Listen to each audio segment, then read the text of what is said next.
Hi, I'm Myra from Kentucky, and I lived a pretty average life with my ordinary mom and dad who I thought were good, honest people. I was so wrong, but we'll get back to that. I was an only child, so I got all their attention and I got my way most of the time. When I was 12 years old, I begged them to let me go to summer camp because I heard that Ron was going to be there and he'd been my crush since kindergarten. Rumor had it, he liked me too, and this was going to be the camp that would seal the deal forever. Little did I know that my romantic aspirations would land me in a hospital bed surrounded by confused doctors and nurses. This story gets even crazier, so don't go anywhere. Is she dead? No, she's just unconscious, but she's breathing. More hives are popping up. Oh my gosh! I've never seen this before. What do you think it could have been? Poison ivy? A snake bite? I try to remember what happened right before I passed out. I was walking hand in hand with Ron. We had just explained our feelings to each other after sneaking away from some silly kind of scavenger hunt. There were trees all around us. We looked around to make sure no one was looking, and then he kissed me. It was so amazing. I felt butterflies, stars, bliss, and then I blacked out. My parents arrived while the doctors were trying to figure out what was wrong with me. They tried everything they could, but I wasn't able to go home for another 3 days. When I got home, my parents decided to interrogate me, and I didn't realize it then, but they seemed a bit suspicious. Where were you when you blacked out? Who were you with? What were you doing? I just sat there in silence because obviously I couldn't tell them I was in the forest kissing some boy. Anyway, summer ended and I couldn't wait to go back to school so I could see Ron again. I spent 3 hours choosing my outfit so he could be impressed and ran out the door on Monday morning. As soon as I saw Ron in the hallway, I dragged him into an empty classroom. I missed you so much, Ron. I think we should continue from where we left off. I missed you too, Myra, but I didn't allow him to finish. I pressed my lips onto his and went in for another deep kiss. Then suddenly, the room went black. And yep, you guessed it. I woke up in the hospital again. I was covered in hives, but this time I had a terrible headache and I was throwing up. My mom was already by my side. What were you doing just before this happened? We need to know so we can find out what's causing this reaction. It was only then I realized I was allergic to kissing. But of course I told my mom I ate some bad fish and she left it at that. Throughout middle school, I had to avoid boys. Ron had moved on, but I didn't really care because I had joined my school's cheerleading team and I was too busy cheering to think about boys. A few years later, I started high school and I continued avoiding boys as usual. I joined the cheer squad and I was having a great time. But after cheering during a basketball game one day, I noticed this super hot guy checking me out. He is totally checking you out, Myra. My best friend Crystal whispered into my ear. Why don't you go talk to him? I don't chase, I attract. If he's interested, he'll come to me. It was almost like he heard me because he walked up to me that minute. Hey, girl, let me tie your shoes because I don't want you falling for anyone else. What makes you think I've fallen for you? I don't even know you. Well, why don't we change that, babe? Let's go out later. Send me your address and I'll pick you up. By the way, my name is Tyrone. I'll learn yours later. He walked away before I could reply. Gosh, he was hot. So what do you think I did? Of course I went out with him, and we had a great time. He drove a Ferrari, and after a few weeks of dating, I realized that his family was really wealthy.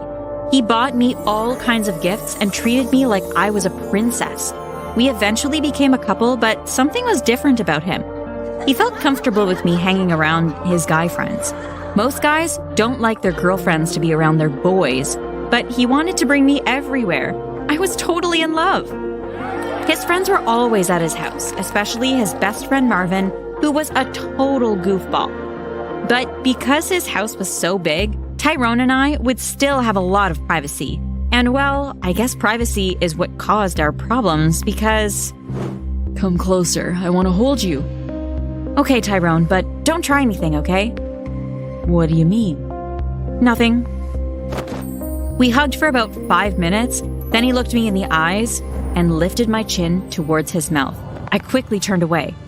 I just remembered that my mom asked me to be home by 5. I have to go, sorry. And this was how I dodged Tyrone for months. I just had to escape whenever he tried to kiss me. But the sad thing is that I could see he was becoming less interested in me. We started hanging out less and less, but it hurt me so much because I seriously loved him.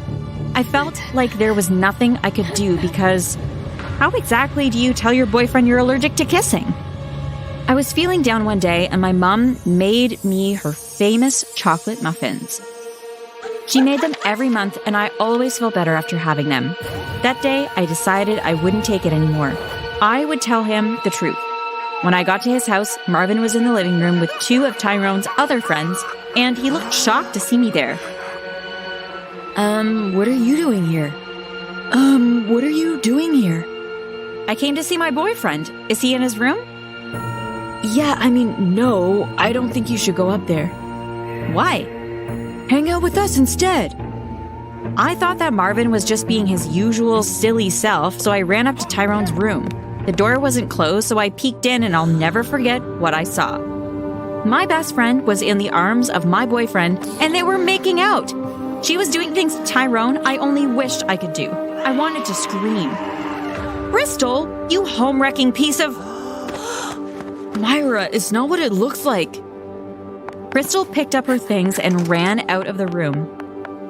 She didn't even try to explain herself, but what Tyrone did next really broke my heart.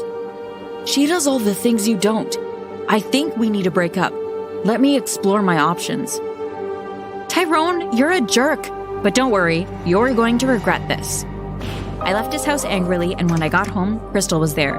She tried to explain that she noticed that Tyrone was losing interest in me, and she was only trying to persuade him not to leave. The kiss sort of happened in the middle of all that. I pushed her outside and slammed my door. I definitely didn't need fake friends like her in my life.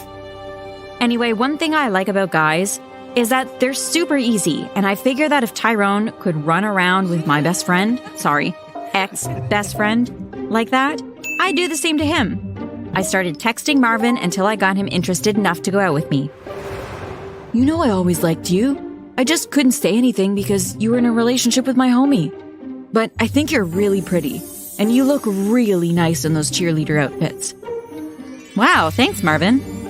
We were strolling through a park after a wonderful date. I asked him to come to my house because I knew my parents wouldn't be there. He sat on my couch watching TV while I texted Tyrone telling him I was in tears and I really wanted him to come over so we could talk. I even told him I'd make out with him if he did. I explained that the door was open and I was in the living room so he could just walk in. When he texted back, I'm on my way. I could have jumped for joy. I started whispering sweet nothings into Marvin's ears and we were getting pretty cozy. When I heard the door open and footsteps come towards the living room, I put my head close to Marvin's to make it seem like we were kissing. But when I looked up, I saw my dad staring straight into my face. Myra, what are you doing? Stop that right now. What do you think you're doing making out with boys in my house? Then to add more trash to the dumpster fire, Tyrone walked in and it was clear that he had heard everything. You were making out with Marvin? Marvin, how could you? You're supposed to be my best friend. He burst out into tears, and it was so satisfying that I didn't even care that my dad had walked in on me pretending to make out with a boy.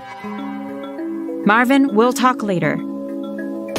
Get out of my house, both of you. And you, young lady, go to your room. It's the first time I was actually excited about being punished because I knew I accomplished something remarkable. I sabotaged Tyrone's greatest friendship, and I didn't regret a thing. I scrolled through my phone and deleted his number along with Marvin's and Crystal's. Now I just had to deal with my parents who eventually burst into my room to give me what I thought would have been a lecture. Good job, sweetheart. I'm proud of you, and it seems you've learned your lesson. What are you talking about, Mom? Well, I know you didn't kiss either of those guys. You're a good girl. Okay, but how do you know that, and why does it even matter? I'm 16. We have something to tell you, honey. You know these chocolate muffins I always make once every few months? The ones you love? Yeah? Well, they've got a substance in them which makes you react if your mouth comes into contact with anyone else's saliva. Basically, we made you allergic to kissing. What? That's insane! But why? So you wouldn't kiss anyone. We want you to remain pure and innocent because we've already promised you to someone. Basically, your marriage has already been arranged, but his parents are very traditional, if you understand what I mean. The purer you are, the more money we can get for you. They've promised us a handsome sum. You're joking, right? No. You'll meet him when you turn 18. We've arranged everything. But what if I don't want to? Then we will stop taking care of you. We won't pay for college, we won't support you financially, and we'll simply disown you. We're your parents, so we make the rules. I couldn't understand what was going on. I ran out of my room and onto the street with tears in my eyes. How could they do this to me and think it was okay? I was so blinded by my tears that I didn't see a car heading straight towards me. I felt unimaginable pain surging through my body, and then I blacked out. When I woke up, I knew I was in a hospital, but something was different about this room. I was freezing, and when I opened my eyes, I saw nothing but darkness. I tried to lift my arm, and it was then I realized I was in a body bag. I started screaming, but stopped to think of what this could mean for me. If my family thought I was dead, this could mean I could start over and escape from it all. So that's exactly what I did. I snuck out of the hospital and ran as far as my aching legs could take me. I'm still trying to figure out my life now, but I'm free.